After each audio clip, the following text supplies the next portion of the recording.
Hello guys, welcome to SS law channel. 3 year LLB degree படிக்கணுன்றவங்களுக்கு application link வந்து open ஆயிருக்கு. So நீங்கள் official வெப்சைட்டில் போய் பார்க்கலாம். என்னதான் அப்ளிகேஷன் ஓப்பன் ஆனாலுமே நிறைய பேத்துக்கு நிறைய டவுட் இருக்குது. ஒரு சிலருக்கு இன்னி கன்சாலிடேட் மார்க் ஷீட் கூட வராமல் இருந்திருக்கலாம்.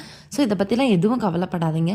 அதுக்கான எல்லா டவுட்டையும் கிளியர் பண்ணுறதுக்கு தான் இந்த வீடியோ. உங்களுக்கு எப்படியும் ஆன்லைனில் ரிசல்ட் வந்திருக்கலாம். அதை கால்குலேட் பண்ணி ஃபஸ்ட்டு நீங்கள் அப்ளிகேஷனை வந்து ஃபில் பண்ணிடுங்க.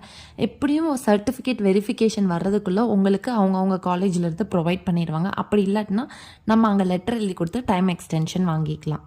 இப்போ 3 இயர் எல்எல்பிக்கு யார் எலிஜிபிள்னா, எனி டிகிரி நீங்கள் இன்ஜினியரிங்காக இருக்கலாம், இல்லை ஆர்ட்ஸ் அண்ட் சயின்ஸாக இருக்கலாம். அதோட ஏஜ் லிமிட்னு சொல்லிட்டு அதெல்லாம் எதுவும் கிடையாது. ஈவன் 30-45 கூட வந்து போய் படிக்கிறாங்க.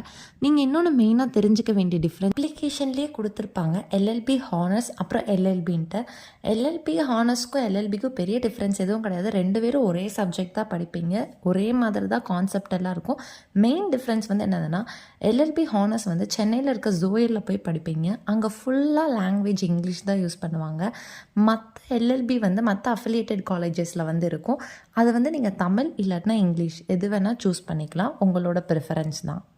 நெக்ஸ்ட்டு நீங்கள் மெயினாக பார்க்க வேண்டியது என்னதுன்னா, நீங்கள் ஜோயலில் படித்தா ஃபீஸ் எப்படியும் நீங்கள் ஒரு 80,000 கிட்ட கட்ட வேண்டியது வரும் ஒரு செமஸ்டருக்கு. ஆனால் நீங்கள் அஃபிலியேட்டட் காலேஜஸில் படித்தீங்கன்னா ஒரு செமஸ்டருக்கு வெறும் 250 ஆர் 500, அது டிபெண்டிங் அப்பான் த கேட்டகரியை பொறுத்து வேரி ஆகும். இதை தவிர உங்களுக்கு இன்னும் டவுட் இருந்தால் கண்டிப்பாக கமெண்ட் செக்ஷனில் போடுங்க. என் சேனலை சப்ஸ்கிரைப் பண்ணிக்கோங்க, அது எனக்கு ரொம்ப ஹெல்ப்ஃபுல்லாக இருக்கும்.